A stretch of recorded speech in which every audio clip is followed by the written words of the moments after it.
Are you concerned about the unique challenges of raising kids in today's fast-paced digital world? Me too. Sometimes we feel like this world is vastly different to the one that we once knew, and navigating these changes as a parent can be overwhelming. But the key lies in fostering open and honest conversations with our children and guiding them through the complexities of modern life. In this episode, we're joined by fellow mother Kat Taylor. She's a well-being advocate who has extensively explored the challenges of the fast-paced parenting of today, especially those from Gen Z and Boomer generations. Kat shares her personal experiences and professional insights, highlighting the importance of communication and connection with family, and also with an amazing sense of humor. Together, we explore Kat's journey, discuss the mental health benefits of emotional intelligence, and address the challenges of raising children in this digital age. By the end of the episode, you'll gain a deeper understanding of the importance of opening an open dialogue with your children and how to navigate their ever-evolving world. Welcome aboard The Nichole Show with host Nichole Hamilton. Our task is to educate, empower, and change lives. Join us for stories of resilience and rebirth. Honest talks that inspire and challenge you. Are you ready to make a move? It begins now. Welcome back, guys, to The Nichole Show. And I have a little bit of excitement and nervous energy because this is my first mini celebrity, I want to say. Kat Taylor is here from Adelaide with me, but I have been following her on socials for a couple of years now. This lady is so goddamn funny. So let's make you funny today. Let's see if you can crack some jokes. But, she's a mum as well and a teacher and just a really good role model when it comes to, putting good things out on social media and taking some of the masks off, which is what my program's about. It's about sharing some of those vulnerable things and getting through it together without judgment. And I love it. So thank you so much for being with us today, Kat. I'm really, really happy that you asked me. I think it's really good to encourage and support, especially anyone in Australia. I'm all about it. And thank you for that little introduction. There's no pressure on me being funny at all right now, then, is there? Well, I find you absolutely hysterical, and I love the fact that I guess that's probably why you do have so many, followers, and you've got that bit of a social media presence. You add a lighthearted comic view on the shit that we deal with every single day. Let's just be real. As mothers, as women, people in business, it can be quite hard, and you just kind of put it all out there, but you add this sense of like comic and sarcastic humor to it. I wanted to ask, where did that start from? Did you learn that from a parent? Did it come through as a strategy for getting through life? Like, where did you develop this really quick wit and ability to look at things from a comic view? Something that I really like about my page a lot, actually, is that I like to think that I'm pretty articulate. So I get that from my dad, I would say. My dad he's passed away. He passed away quite early. He was only 47. But he was a teacher. He was a principal. He was an English buff, and he really was a stickler about how we presented what we were wording, So I love that. And I take that over into the socials because there's so many people that I've been finding along the way that have strong opinions, they have raw emotions, but they just don't know how to articulate it. And so I'll go flipping from, being a sarcastic asshole to something quite funny and, you will not believe this, get a load of this, then to something quite serious. Because I love and it's not about gratitude, but I love reading comments about people and them saying, I've been feeling this exact same way. I haven't known how to voice it. Thank you for giving us a voice. It's actually really humbling. When it comes to the sarcastic moral side, I'd say that's all my mum. She's mum and I never really, I'm not going to say we gelled as I was growing up, but as I get older, I see exactly where I get all that wit and sort of, I don't know, uninvited charm, I think, from, and that would definitely be her. So, peas in a pod for different reasons, you know. Yeah, I love that. I love that. And I guess I have a very similar mission to you, and I wish I could be as funny or as articulate as you. I come from a heart space and a vulnerability. And for Yeah. me, I always wanted to be on social media. I used to always follow Ashy Bynes, and she's a social media girl in Queensland. But Yeah. I think like if one person hears our message, if one person sees the shit show that we've got going on or hears our heartbreak or something, and they have that, I'm not alone. That's really my mission. Because we didn't have it when we grew up. There was no fucking podcasts or TikToks or anything. You know, we had to kind of nut it out ourselves and suppress it, or like, you know, work on it in our 30s or 40s, or, you know, we didn't have Look, I don't know what I'm doing. Like, I mean, I know what I'm doing when it comes to technical stuff. I know exactly what I'm doing if I want, and this is very ADHD as well, but if I want to learn how to do something, because I want to create a video, or I want to know how to edit music, or I want to know how to speed things up and, you know, all that sort of fun stuff, then I'm really good at it, right? But anything other than that I don't really want to know, but I kind of have to know how to do it, then I just don't know. Like it's a crazy world, and I'm a little bit in denial about it, about needing to know. But, you know, we do. We've got to go with the times. My kids don't have social media at all. And they're nearly 13. There's not one app. They don't even have phones that they can get apps on. And some people would probably say, well, that's a bit, you know, isn't that a bit hypocritical, Kat, because you're like heavily into socials? But they don't want to. They don't want to know about it. They see how many dramas there are unfolding in their friendship circles to do with Snapchat and this, that and the other. And I just like to keep my kids in the land of real, and that is, hey, try conversing with people. Try expressing how you feel. Once you know all those skills, once you know how to ask a boy out, ask a girl out, stand up for what you think's right, be an upstander when it comes to a strong sense of justice if it's about someone else, or saying something funny, morphing into a group, all that. When you know how to do that yourself, then get the socials. But I think that all of this technical stuff has been thrust onto our kids so hardcore that a lot of them actually don't know how to communicate. 100%. And they're learning from other teenagers or tweens or even younger these days, and they're learning bad behaviors and repetitive cycles. So 100%, I commend you on that. Like, it's something that I've battled with my two. I've got older boys. I've got an almost 18-year-old and a 14-year-old, as well as Aurora, who's 3.5. And you know, it was a bit of a battle of like, do you or don't you? You know, if you don't show them some of it, then how are they gonna learn? Absolutely. But also having a very good boundaries on it. Kids do need to get outside more. They do need to converse. They do need to be with humans, and their whole energy shifts when they're not in the social worlds, and they're not, you know, iPadding or whatever it is, or gaming. Their whole moods and energies shift from it. So I love that when you use social media. Something great that Dr. Justin Coulson, who was one of the presenters and hosts of Parental Guidance when I was on that last year, something he said really resonated with me, because as adults and as parents, right, we spend time on our screens. It's our downtime. We sit there at night, we scroll, and probably shouldn't be, because it activates all this stuff going on in our mind. And, you know, we should turn the screens off just like everybody else and not plug them in near our heads, and, you know, not spend hours scrolling and suddenly it's, you know, it's gone from being daylight, oh, geez, it's dusk outside. You know, like we're not really...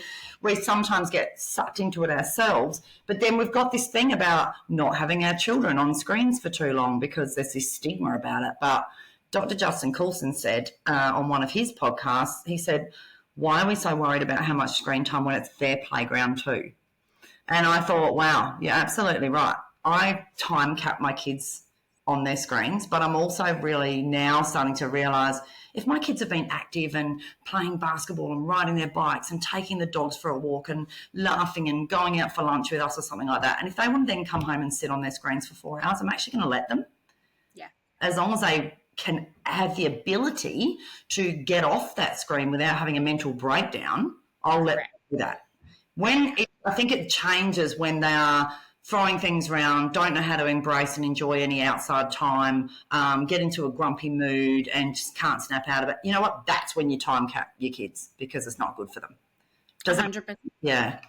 Yeah, 100%. My boys my boys got telephones very early because I went through a divorce when they were young. And so for safety reasons, I wanted them to have phones and to be able to contact me, or iPads with, a capability of calling. So, they were skilled very young, but Yeah. my values were like, today is not a, technology day. We're going out. It's Yeah. family day. Today we're moving our Yes. bodies, we're getting there and setting those really good, structures and strategies, so they know the difference and they see Yeah. it. And when they, my eldest one, he's a little moody sometimes, but I can show him the difference. Like when he's out with friends and families and having those dinners or talking, I'm like, hey mate, look at your difference. And just making them reflect on it themselves so that they understand the difference. And I've talked to them about my own addiction. Like when I'm like having a downtime with ADHD, I don't touch drugs or alcohol anymore, but I'll Netflix. So if I'm Netflixing for a whole day, Yeah. that's not normal Nichole behavior. And so I just try and show them what makes me healthy and happy, like exercise, moving my body, keeping busy, using socials for positive things. And I think that's the best way, is just being the best role model. You can't tell your kid to get off your screen if you're doing it yourself. No, that's exactly right. But I also think, like, let's be realistic as well. They're gonna do things, and they're gonna mirror a lot of stuff that we do. But it's all about conversation, right? If we don't talk to them about the options, they're not going to think. Kids don't have forethought. You get the rare child that will sit there and have forethought and look in, their peripheral vision's elite, and they're going to be going, you know what? How much would it help my mum if I just did that washing over there? Or do you know what? There's all that stuff on the floor there. I'll go and pick it up. They don't think like that, right? So we have to teach forethought. We have to talk about, and that's a lot of conversation. And in this rushed world that we've got going on at the moment, where both parents are thrust into the workforce, gone are the days where, unless you're financially in a really good space, gone are the days where you can actually have one parent that can be home, cooking, cleaning, being the woman's weekly mum, dropping off, picking up, sewing costumes, having all the time in the world. That ship has sailed. So now you've got to have quality of conversations, not there all the time. It's just got to be, think about what goes on, think about what you need to address it properly, and then revisit it every now and then, 100%. And that's why I just love having good role models like you that can kind of express it, and kids can go to other places. They're not always going to learn from us. Let's be real. They don't. With parents, they kind of tune us out. And so for me, it's really having those great mentors and role models that kids can listen to. And if they're scrolling past somebody like you or somebody that's funny or whatever else, like that stuff actually works. So I'm really, really proud of you for that's so good. Put stuff in social media, because it does. It helps. It changes the algorithm, and it helps people have those good role models, conversations, and think about those things. Yeah, look, I agree. And so many cultures, it's a community as a family. So many cultures, they've got, even our Indigenous cultures, it's a community based. It's not just mum, dad, brother, sister. It's auntie, uncle, elders. It's everybody, and everyone contributes to how those children are raised, and different opinions and different thoughts and stuff like that. And as Australians, a lot of us don't do that. A lot don't have options for relatives like that. So, we've got to be really mindful of what our kids are watching. My kids don't want to watch YouTube. Look, Jessie will watch YouTube, and that's because of soccer highlights or basketball highlights or something like that. But I have never seen Billy sitting there watching a 10-year-old girl going, get ready with me. I think that's absolutely fucking so off the charts. Like, how many girls are putting face masks on at 10 years old and makeup, doing a skincare routine? They don't even need to. Half of that stuff is built for adults with aging skin, all this sort of stuff. But they're so, I'm not going to say addicted to screens, because it's not that about that. It's just they're not filtered. Some of the stuff they're watching isn't filtered, and it's kind of creates unhealthy habits. Yeah. It really does. Yeah. I am my son, he's autistic as well, and he's 14 now. He does have TikTok, but you know what? He sends me all the news things. Like, he is so involved in like anything analytical, anything newsworthy, anything housing prices. He knows the stats and statistics and everything. So I love jumping into his little algorithm. It's so funny. Just where he goes with it. But the same thing, like having those conversations, making sure that they're safe, making sure that they're not going down any rabbit holes, because social media can be a crazy world, and just really ourselves, you know yourself. But that's the thing about social media as well. I mean, I know myself, like I'll be looking for something and suddenly 25 minutes later I'm suddenly on Temu and I've ordered $200 worth of stuff, and and I was actually looking up the weather, because ads pop up and it's quite scary. It's quite scary what can take place. My daughter Billy, my twins, like I said, are nearly 13, but my daughter Billy did just say to me for the first time the other day, "Hey, Mum, I'm missing out on group chats that have got things, and I actually." She didn't say, "Can I get a phone?" She didn't say, "I really want to be, I really want all this." There was no sulkiness about it. It was literally like, "Mum, there's a group chat for netball. I'm not involved in that. Heaps of my friends aren't using Kids Messenger anymore. They're using Snapchat. I don't really want Snapchat, Mum, but I really want to be involved in the iPhone text message," because my kids have got flip phones.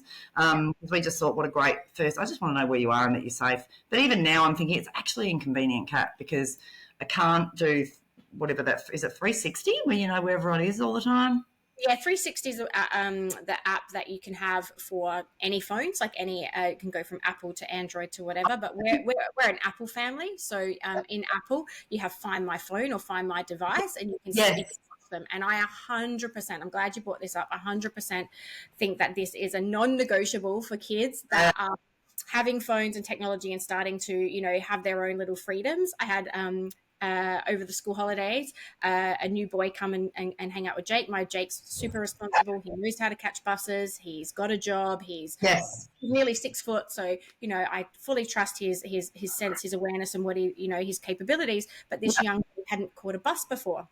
And the mum was like, it was two other boys going with him. And I said, "Are you okay with it? Are you comfortable? I cross everyone's values." And he goes, "Yeah, no, that's okay." And I said, "Have you got Find My Phone or 360?" And she's like, "No, he won't let me." And I turned around to this boy and I said, "You download it now." I said, "That is a non-negotiable." I said, "You are now starting to go out. My boys have it. The other boy had it. You must have," like, it was a permission thing. So I was just like, no, like, we're not doing it to stalk you. We're not doing it to be whatever. But I 100% think that as a parent is a non-negotiable. If your kids are starting to go out and have a look, my mum knows where I am. I got my mum, my dad on it, my wife, or like my kids. Like I think it's a really important. It's a safety thing. Absolutely. And I agree with you, because at the moment we're stuck in the land of text me when you arrive, text me that you got there safe, give me a call if you need. We've got the safe word, all that sort of stuff. But reality is, 360 is amazing. Or the Find My Phone. Where you are without communication. That's right. So that's where we're looking at now, about upgrading that. But it's a scary world, but it's also an exciting world. It's just a different world. The communities and the connection. My nearly 18-year-old, he has been gaming with a guy in New Zealand for 7 years, and we're actually going to New Zealand at the end of the year. And they're the best of mates, and they've got Snapchat, and they see each other, and they FaceTime. So he has another mate, across the country, like in overseas, and we're actually going to meet him when we go to New Zealand at the end of the year. So there are some real positives about social media, but there are some places that we have to obviously educate our children on. I'd love to ask you, what is your passion and motivation? Because you didn't just go, "Oh, I'm going to get TikTok famous," or get on social medias just for that. What drives you when you're doing this? Because let's be real, it can be draining to put yourself out there so much, to have all the comments, to have all the maybe people judge you and your family. I'm sure you probably get a lot of love. You get a lot of love, but I'm sure you get some others. But what is the driver and the passion, your why? I really want to know. That's a really good question, and I'm really glad you asked me that. There's probably a couple of reasons. I started going through perimenopause probably about a year ago and wasn't having a good time with it, like at all, like a really, really bad time. A lot of self-loathing, a lot of doubt, a lot of questioning. I'm going to just say I didn't like myself, but I didn't even know who I was to whether I liked myself or not. I just didn't like my space, and I didn't like living it. you know, not to the point where I was going to do something silly, but I just wasn't enjoying myself. And I've always been someone that's enjoyed myself, you know. Everything was a task, everything was a chore. And so, I mean, I've been on TikTok now for, I don't even know, 2.5 years, maybe? I don't even know. I think I've been following you for about 2, but yeah. Yeah, so maybe 2.5 years. And then I just found that it gave me an outlet for when I was feeling like I didn't want to socialise with people. So even though I'm socialising with people and I'm talking to people, I'm in my own safe space. I knew that it was something that I could quite easily switch off from. I didn't have to do anything. I was not obligated to do any videos if I didn't feel like it. It just gave me a different thought process. You know, people send me messages very, very regularly saying thank you, which I still find is crazy because I don't think I'm doing anything, but thank you for making a really shit day manageable, Kat. Thank you. You know, something really is awful that's just happened in our family unit this week, but every time I get on, you know, my socials and that, you pop up, you give me a giggle, all those sorts of things. So helping other people feel a bit better about themselves or their day or their situation inspires me. Managing my own demons of, you know, I've had anxiety for years, bit of depression. I get social anxiety, believe it or not. And, you know, I think it's just helped me. It's actually helped me cope. And then I started up a Menopause the Truth page on IG, on Insta. No, I follow you because I'm getting there. I'm 43. I'm starting to feel you. Well, and you know what? That helped me because I thought I'm just going to be unplugged about this. I'm just going to be – I don't know how to deal with things unless I'm a talker. Mm-hmm. For years and years and years, I was a really big internalizer. And I didn't talk to people. I would just my facade game was so ace, you would be blown away. And then the crack masking ADHD, we teach it young, we learn it young. Yeah, we really do. And so then as I'm getting a bit older, my go fuck yourself button was activated, and so my ability to mask things was very slim. But I thought you can't go around telling everyone to fuck off all the time.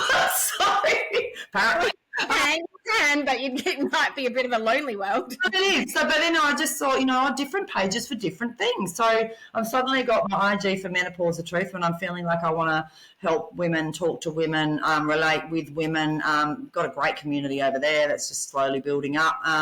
Then I've got my Flow You Full 8 Instagram page, which I try and do completely different to my TikTok page because I think that's a bit boring sometimes when people are just saying the exact same things. You know, what's the point? So, you know, I don't know. I find it funny. My family find it annoying that they really do. I'm sure if you ask my partner, Storm, if he could change anything about me, he would be that I'm not on my phone. Because I do like documenting stuff because I have great ideas and it's a great outlet for my ADHD because you know, if you just take footage of everything, then at some point you're going to put it together and create this magic, you know. So. I know, I love it. I love seeing all the behind the scenes. I think it does make it very relatable. Maybe one day you'll just be like famous enough. You have a whole like imagine a whole camera crew just following your family. You know, you have your own space. You never know. You don't have to worry about it yourself. I remember doing the show with Kat Clark, and I think at that point she was on 2 million followers, and I'd actually never heard of her at all. And then now she's on like 6.6 million or something, you know, and I look at her life and I think, my God, like, could you even ever be like, you know, could you go there where you know there? I mean, and I'm like saying, yeah, fuck yeah, I could.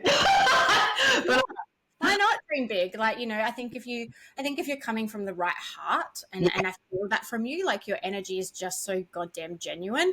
I think if you're coming from the right space and your mission is, you know, of serving, which yours is, I think that, you know, the sky's the limit, and building this community for others that do feel not supported or alone in multiple diversities that you have within your world is so important because, as I said, like when we were growing up, there was nothing like this. No wonder we suppressed everything. And you think about our parents, they're like, paper bag, bottom shelf, don't talk about that. And I'm like out here telling everybody all my stuff. My dad still goes, do you really need to put that on social? I'm like, actually, I do that. Actually, I do, because that's who I am. Like if I learned something, I'm going to fucking share it regardless of Oh, it's. 100%. I think also, like, my parents we didn't talk about jack shit. We didn't talk about, and then my dad I don't even think I ever saw my dad, like, you know, do a nudie run from the shower. He was everything was so formal and, you know, particular, right? And, you know, I walk around the house naked. My kids don't actually, I mean, at one point, you know what, they're going to care. And I'll know that time. I still do it now. I don't care. My body's my body and I've learned to love it. So if they don't want to look, don't look at it. Well, no, that's right. But, I mean, there's a level of respect there. Like, I'm probably in front of Billy, like Billy and I will be in the bathroom. She sits on the toilet while I have a shower and she eats her breakfast every morning, right? And so she'll sit there and she's naked, I'm naked, whatever. Now that Jesse's getting a bit older, I mean, he's older physically, but even here he's still a Galuba Labrador, so there's not much going on there. But he's not, he does shits in front of me. Like, you know, no one really cares, but it's so, and there's a million I love yous a day. You know, he's yelled out to me, I love you, Mum, from the basketball court with all the under 14 lads. There's no care, and I really wish that I had that, because I'm sure my relationships with my parents would have been so much more honest if I'd had that with them. But that just wasn't the boomer Gen X way ever. Yeah, I think it was just, you know, you keep it to yourself, like, you know, got to be that strong role model. My parents used to say, don't worry about it, you know, off you go kind of thing, go be a kid. Yeah. And that, you know, created that anxiety, like, what is going on? Are they okay? And so I'm of the same, you know, belief of you, like, you know, show all parts of yourself to your kids, like, you know, obviously at their levels and different things. But if something goes on, like I say to them, hey, you know, I've had a miscommunication, a blow up with this person, and this is the reasons why. Or I wasn't my best self today, but we're working on that. That's okay. Or I've got a coach now to talk about all these types of things. And by being that, like showing them that way has been the best result, because they see how I've grown through my addiction, depression. Yep. Yes, the rest, like all I can do is be that good role model and be completely honest with them, so that they can then be completely honest with me as they grow up and, you know, go through some places. And I think that's the thing as well. Like, you know, like when I look at my parents and I think what levels of, I mean, I didn't see my mum cry. So when I was 21, my dad passed away, and I saw my mum cry when my dad passed away. And before that, I had never ever seen her with any other emotion other than, you know, she might have had her pursed lips and been quiet, but I would never know that her and Dad had a fight. I'd never know that someone had upset. But reality is, Nichole, she was only 46. She was like 6 years younger than I am now. Of course she had friendship problems, personal problems, period days, fights with my dad, bitches at work. You know, I'm sure all that took place, but it was so children were seen and not heard. We're talking about something private. And now, if I'm crying and I'm in a heap, I say to my kids, can I have a hug? I feel like a piece of shit today. You know, and of course I'm not going to sit there and say every single iota and every single detail, as you said, it's child appropriate. But I am definitely going to let them know. I'm not going to have my son grow up like half of my male friends have grown up with mental health issues as a boy, but, you know, big boys don't cry. That's stupid, all prehistoric bullshit. There's no way in the world my kids are going to have that. Love that. You know, crying is okay. Crying is okay. Jesse, this is a funny story. Like, I've always said to Jesse, who gets he's autistic, he's got ADHD, he's got OCD, he's got all the isms and all the DDs, right? Yeah. And he gets quite emotional when he plays basketball, and he plays a good game of basketball, and he's been playing basketball 3 times a week for 6 years. And, you know, it's quite serious. And I've always said to him, you know, get emotional, feel like shit, do whatever you like, have all the emotions, have all the big feelings that you need to have, but fucking keep it in the car, mate. Like, don't be a sulk on the court. Don't be a tanty thrower. When you're coming off the court and someone's going on and you're subbing, high five them still, thank the coach, thank the umpire. I've always been about that, right? Hold your head high, and then get in the car and fucking cry and kick and feel frustrated and do all that sort of stuff. But there's an element of dignity there, right? And I've always wondered if this has ever sunk in. Then I'm watching the Olympics the other night. This is actually so funny. I'm watching the Olympics the other night, and I'm watching the Japanese judo lady competing against, and ignorance here, I can't remember who she was competing against, and she lost, and she'd held the title for so many years. I don't know if you've heard about this. No, I don't watch TV. It was all over the top, and I haven't really watched a lot of Olympics either, but I did go and research it, and she was so emotional because she'd lost, and that elite sporting, that's hardcore, right? You train, It's your identity. It's your identity, and she just lost a part of herself, for sure. I get it. Right. So she's upset. Anyway, her coach is just trying to navigate her out of the area, off the side bit. You know, the crowd's going wild. She's uncontrollably upset. Now, I'm sure there was more to it, and I do know for a fact that her mum had passed away. I do know the fact that she'd, on a deathbed, said to her mum, I'll win the gold for you. You know, like there was obviously a lot. I'm not judging her, but here's me wondering if all these pep talks that I'd ever said to Jessie, like, you know, keep it in the car, you know, wait till the car, save it for the car. I'm wondering if it's ever gone in. Anyway, this lady's losing her shit. She's on the ground. Her coach is trying to carry her. You know, it's just going on and on and on. And Jessie just sits there and he goes, oh, man, keep it in the car, bro. And I thought, he does get it. He gets it. So sometimes when we feel like we're talking to our children and it is literally going in one ear, out the other, over the head, they've got their head stuck in the fridge, keep talking to them always, because at the peak moment you'll realise that something that you have said has actually been activated and they do get it. Oh, I love that though.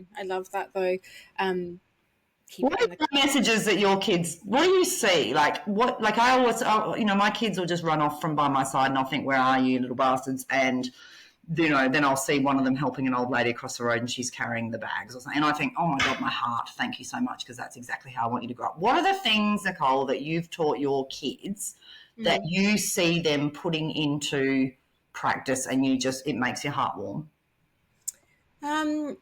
My boys, I always get, and I'm talking about my boys because obviously Aurora's only 3.5. I always get such beautiful feedback on the attentiveness, the conversations, the just beautiful natures that they have. So I've taught them to be open, have great communication skills. They both have good work ethic. My eldest has already got an apprenticeship. He's finishing year 12. Got his car. They're both saving. One's got a house saving, one's saving for a car. Like I've taught them to, both of them have gym memberships because I believe moving your body for all sorts of reasons. And these are all things that they've done on their own. Like I didn't say, go get a job. I didn't say, you know, get a gym membership. I didn't say, you know, come out and have beautiful conversations with, you know, my friends or your aunties and uncles. They just do it innately. And when you get that feedback and you see, I have such pride in them.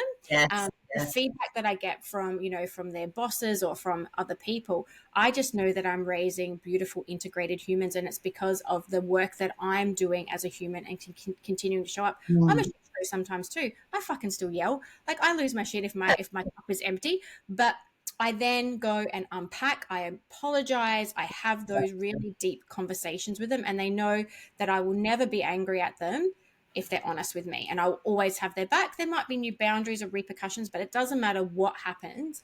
Like you said, keep it in the car. Our house is the safe house, and you can have anything, any emotion, any behavior, anything here, like in the safety, and we will deal with it together. So yeah, I'm super proud of the boys and the way that they, you know, present in life. Ready to transform your passion into a profession? There's a link in the show notes to book a 30-minute Zoom call with me. It's just a short conversation to see if the program aligns with you. What we're really looking for is to determine how you can fulfill your goals and start your own journey as a kids coach today. Visit thekidscoach.com.au booking page, the Kids Coach with a Z, to build a business that's not only successful, but is enriching and heartfelt. It changes lives and it starts with you. And so many people I hear, you know, I do. I mean, I'm an educator, so I hear lots of parents all the time. You know, I might say to some parents, and I have done multiple times, oh, my God, your child is so beautiful. And they'll go, oh, they're not like that at home. And I think, fuck, shut up. Shut up. Like, really, at the end of the day, my kids can be little pricks as well. And I can be the biggest asshole of all time, Nichole. You know, like, oh, believe me. But all we really want is to know that out in public, with people that they don't know, with people that they're going to have jobs with people that are the elderly, with people that are younger and in dire straits, with someone that needs it. All we want to know is at crunch time, they're going to take on board all the little lessons and all the words and the millions of times we've had to repeat ourselves. And isn't that what we're aiming for? That, sometimes it might be pricks to us, but as long as they're not like that to other people. Do you know what the reflection on that is, though? Like, I would say to the parent, like, but isn't that amazing that in the safety of your own home, that they actually feel safe enough to you to unmask and show you all their emotions and behaviors? Because if you were a shitty parent, or if you were abusive, or if you had your wall up, you wouldn't see any of that side of your kids. They would just mask it all. So if they behave that way in your own home, that's actually a blessing, and you need to learn to hold space for them because they feel safe enough to behave that way. And of course, yes, you're right. And but it is a nasty comment. It is a throwaway comment. I think it's something that my parents used to say as well. But you're 100% right. Let's build them up. Talk about all their amazing things that they're capable of on the outside, and yeah. But it's also like, and again, I'm certainly not judging by any means. Absolutely not. I've done some shitty things as a parent. I've said some shitty things. I cringe at some of the ways and things and stuff that I've said. I'm only who I am today because of all the mistakes that I've made along the way, and that is an absolute God's honest truth. And I like to say to someone in that context, I would say, I know, but you know what? At the end of the day, don't we just want that? And then they'll go, oh yeah, you're right. It's just how you deliver it. Don't talk about people behind their back when you can actually just help them to their face. 100%. It's 100%. very important. I'd like to think that I play the devil's advocate in that. Well, did you take this into consideration? Did you think about that? Did you, what's the context of that? I like to be that person as best I can. It doesn't always work. But I think that comes from my own anxiety because I get such, I'll get anxiety about something like yesterday I had to drive to a particular area. I didn't know where I was going. And so Storm knows that's a really big trigger for me, and which is the dumbest way. I mean, it's not like we're in the land of we have a map in our glove box anymore. We've got to turn it upside down and we're all getting lost. I mean, you've got GPS, you've got your phone, you've got Siri telling you you're a dickhead because you've taken the wrong turn. There's so many avenues for you not to ever get lost. But for some reason, that's a massive trigger for me. And so when I feel that, I try to tap into when I'm getting anxiety, what's actually happening in that moment. And I never want to push that onto somebody else. So that's why I like to try and play the devil's advocate as much as I can. And I don't have a lot of negativity on my TikTok. If anything, I don't get negativity actually at all unless someone's like, people like to pick on the way I look. Not really sure why. I get it regularly nowadays, and maybe it's just because I'm getting more followers. I don't know, so the trolls are coming out. But I never pick on people the way they look. I never pick on people the way they are, because it's just not. You don't want it done to you. The whole do 100%. I don't know why people do those types of things, and I try and do the same thing. Like, what would they be going through? Why are they so unhappy that they need to write a negative comment or behave a certain way? Like, what is going on in their world, and what role models or what supports do they actually have if that's the way that they're behaving or presenting in the world? I try and take that part as well. Yeah. I know that we are jumping all over tangents. I love that. That's the perfect podcast when you. It is. I do want to come back to the crying thing about boys, though. I do want to come back to that because I think it's a really beautiful thing that as women, there does need to be some more safe men and role models for men and boys as well. And I see in my beautiful holistic personal development community, there's a lot of men's groups now, here in Adelaide, across Australia, and I really believe that we do need to nurture those emotions because where it's come from generation to generation to all those times of men keeping it together, having safety and conversations for our boys, for our men is so important. I remember I was at this one meditation ice bath thing and everyone was sharing, and there was this beautiful mother who got a bit emotional and she was sharing something really heartfelt and started crying, and her son was sitting there right next to her, and the coach there had said, hey, I just want to, how do you feel with your mum sharing this beautiful part and blah blah blah, and he got teary and he stopped the whole group right then and there. And this boy must have been like 12 or something like that. And he stopped the whole group. And he said, I just want to let you know, mate. And he asked, how, everybody here, how brave do you think that this, whatever his name was, is for sharing his emotions in this space? And every single person put their hand up. And he just felt so supported and so seen in his emotions. It's something that I feel that we do need to talk about more. I hated crying growing up. I hated it. Like I would push all my tears back. And I've realized now that going through the healing, you have to let it out. Like, it's so much better to let those tears out and have those moments, like you said, show your kids, like if you're having a moment and having a day, and how you pick yourself up, or how you ask for help, or if you just need a day on the couch in your PJs and not having to shower, cool. I think all of those things are so important, bringing into this, space, so that our kids can regulate and see how to, like, nobody needs to be perfect. None of us do. No one is perfect. Saying it out loud, putting it out here like this, it heals. Saying that I'm not perfect, or letting our kids have space, or, being that role model, that stuff is honestly making the difference. Because as soon as we say it out loud, as soon as we allow talk therapy, like Brene Brown talks about, as soon as you say it out loud, it starts healing. It starts moving that energy out, so that you become on the repairing side of it. And so doing that, especially for, and I am picking on our young boys, allowing that space is so important, because we are in a pandemic of like just so much youth suicide. We're never going to be what we knew. I think one of the reasons why, how old are you, Nichole? I'm 43. Yeah. So, I'm 51 this year. I think this one of the reason why a lot of Gen Xers and Boomers, we get so nostalgic.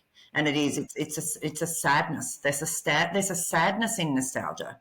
Nostalgia isn't all about fluffy, do you remember when? It smells, it's demons, it's music, it's so many different things. But the reason why we get so nostalgic is because it really was the last time the world was going to be what it was, and a bit more freedom, and I think when COVID hit, that really sort of dictated how the next generation of children were going to be brought up, socially, friendships, the way they communicate, the whole thing. But something that, it starts with these silly little comments, and they're throwback comments that our parents and their parents didn't think about, I don't think, when they worded them, such as, say the dad's gone away for work, he's a miner or whatever.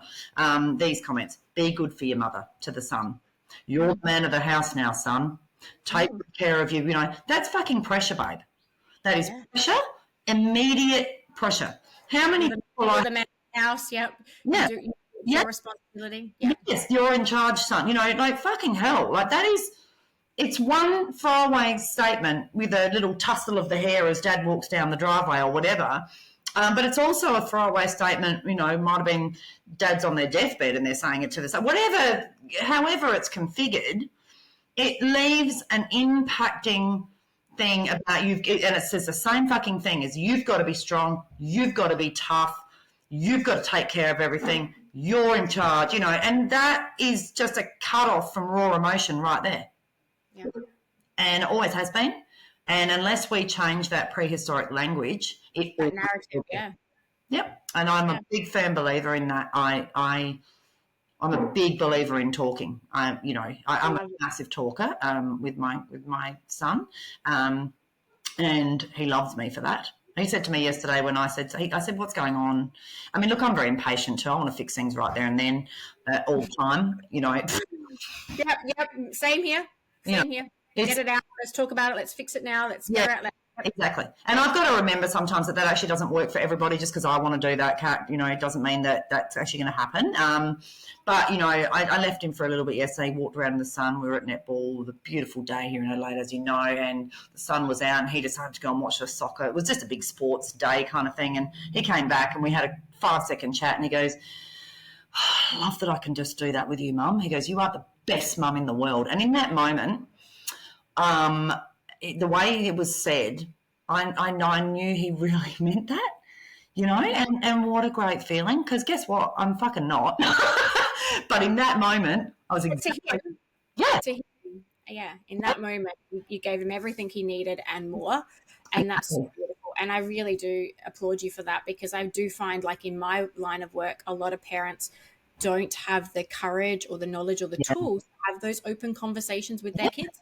My ex-husband, he's not a talker, and and that shows. And so I have to double the work because I am the talker. I do want to have that safe space. I will talk about anything with my kids, my addiction, drugs, sex, alcohol, you name it. Like, there's nothing off limits when it comes to my kids, and I will always hold space for them.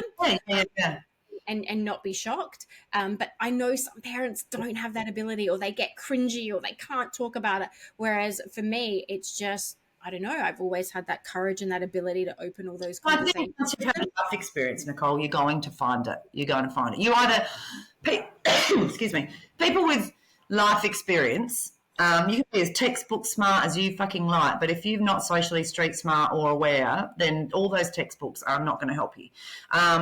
Because you need to be aware of culture, you need to be aware of gender, you need to be aware of what you're saying, the impact of things. I don't have that. Remember the old saying, sticks and stones will break my bones, but names will never hurt me. What? Don't get fucked. Of course they do.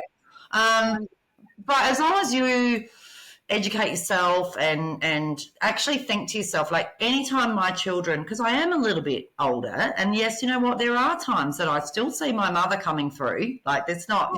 Yes. But not necessarily with the twins, but definitely earlier on in the piece. But I think to myself, if they ask me a question, rather than the automatic discomfort go-to, which a lot of adults and a lot of parents that will listen to this will go, oh, yeah, but I don't know how to answer that. Don't say, because I said so. Don't say, you're not old enough to talk about that. Don't say, I'll talk to you, when you're older. Don't do that. What you need to actually do is let them know you're human, and you need to actually say this sentence. Okay, that's thrown me. Let me have a think about how I can discuss that with you, and then we'll revisit this. That's all you have to do. If you don't know, and you're not a Nichole, or you're not a Kat, or you're not someone that has just fucking lucky, let's face it, that you can just deliver things on the spur of the moment, and 80% of people are not like that, then please don't put the kibosh on it. Just revisit it and say to your kids, just give me a second, I want to educate myself on that, I'm not too sure. Or just give me, you know what, let's revisit that tonight because I've got to, whoa, I'm not ready for this right now. It's not about them not being ready. It's fucking about you not being ready. Yeah. So that's just educate yourself as best you can.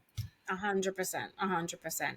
And I love that. It is about having, I feel like I've lived like 10 lives, this earth side. And so I do have a lot of life experiences, nothing that's pretty well been thrown at me that I haven't seen or heard or, probably put my hand up and done. Let's be real. Some people haven't had that experience. They don't have the tools in their toolbox. So we're not judging. That's okay. But I love that. If you don't have those communication skills or you're really not sure, that's, my whole mission is to create those safe spaces of other mentors and people. The worst thing I ever had when I asked for help, when I very first started my holistic journey and asking for help, was a very young psychologist who had just finished uni, and I told her all my problems.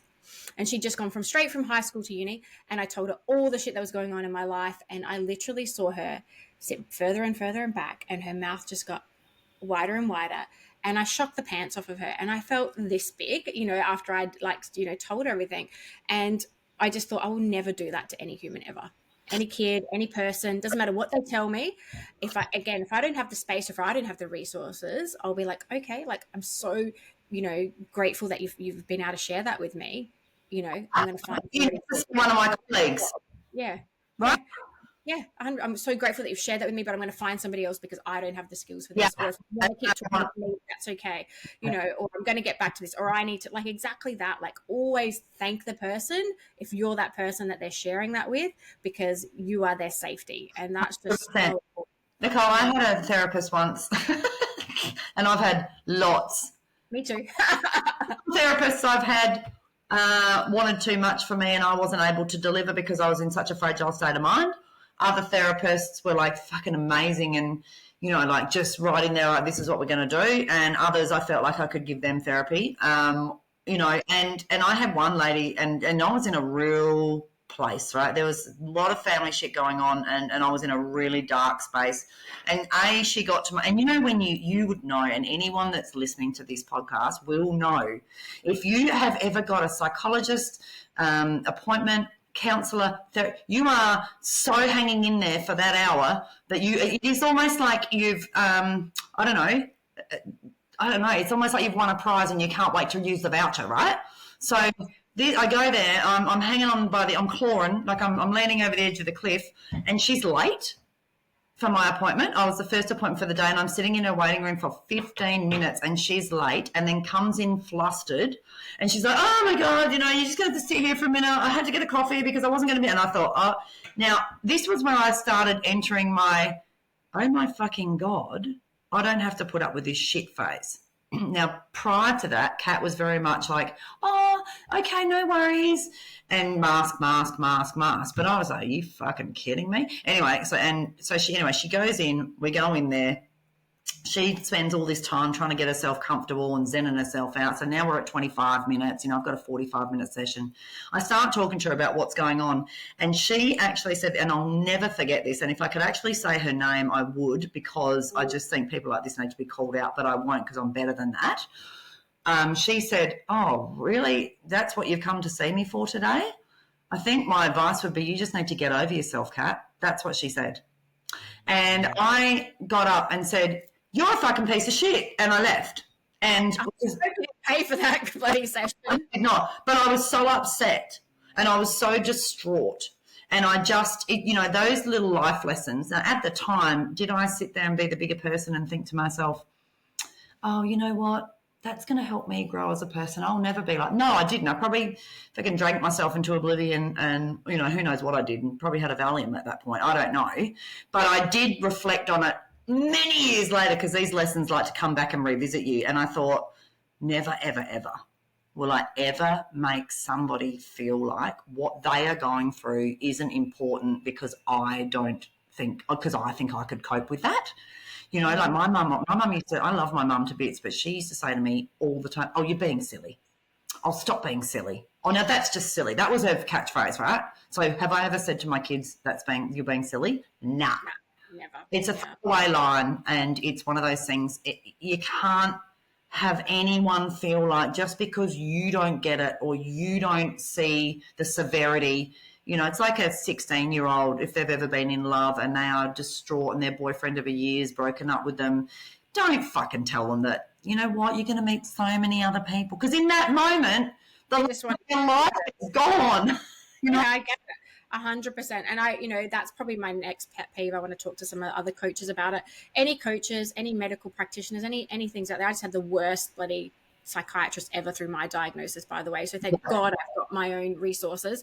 But continue to do the work. Like, if you are supporting other human beings, we're not perfect, and I know that, but continue to do the work so that you can show up and hold space for people. Like, if she had come in and apologized, said, oh my God, I've had the worst morning, give me a couple minutes, I will be 100% attentive with you, blah blah blah, and then held space and gone, oh, I don't really understand how that's a problem for you, instead of going, get over yourself, like, she would have had such a different impact. But that person obviously didn't have the skills, didn't have the love, didn't have the heart. Get a fucking another job. Go be something else. If you can't hold space for humans, and this goes for all categories, it doesn't matter if it's doctors, nurses, teachers, counselors, whatever. If you don't love what you're doing anymore, don't do it. And I always said that about educators. The day that I, and I did, I used to work in hospitality, and I almost said I wasn't just a barmaid. That's the bullshit statement, and I'm glad I retracted that. I was a functions coordinator. I was managing hotels. It was a real big career for me, and I did it for years and years and years and years and years, and I loved it. You know what? I partied way too much. I loved it, though. My weekends were Mondays and Tuesdays with all your hospitality staff. We used to get trashed. You know what? For that time of my life, whoa, winning, not really, but, And I always said to myself, the day I pull up in the driveway or the park or the car park, and I went, and I did this, and I went, oh, I can't do this today, was the day I needed to stop. And so then at 33 years old, I decided I was going to study education because it was time. It was time to not do that anymore. And then I've always said the same thing. The day that I pull up in a car park when I'm about to go and work with children and I'm like, oh, fucking hell, I can't do this, is the day that I need to stop doing that too. I haven't reached that yet. But, you've got to recognise yourself. And that lady, what she should have done in that moment was cancel my fucking appointment. Cancel it. Text me and say, Kat, there is no excuse. I'm going to make this up to you. Today's not the day. And I actually probably would have respected that. I would have respected it. Yep. Because don't deliver yourself like that. I know that you and I could honestly chat for ages, and I think we have to have a part 2 and get back to our families. Definitely have to have part 2. Thank you so much for having me on, and we do need to do a part 2. We do. We absolutely do. I really, really do value and appreciate you. I'm going to put all your socials, and I also, we didn't mention, but you do have a tutoring business. You are, you do all for kids. Mention that. You didn't a tutoring business. If you're on Instagram, probably we'll put all the links underneath, but Beautiful Cat is a wealth of knowledge, and so don't just follow her on TikTok. If you are here in Adelaide and you do need some help with your kids or tutoring, and I've been tutoring for 17 years now, and I absolutely love it, and I'm all about well-being and connection and safe space for kids, and I'm actually fucking really good at it. So then please let me know, DM me on my Insta, because everyone needs a bit of help, and sometimes you need help for 3 months, and sometimes you need help the whole way through high school. It's whatever works, right? Correct. Thank you. I love that. Thank you for being you and showing up, and we'll have to do a part 2, but for now, I think we've given our listeners plenty of ADHD tangents. Thanks a lot, Nichole. All right, beautiful.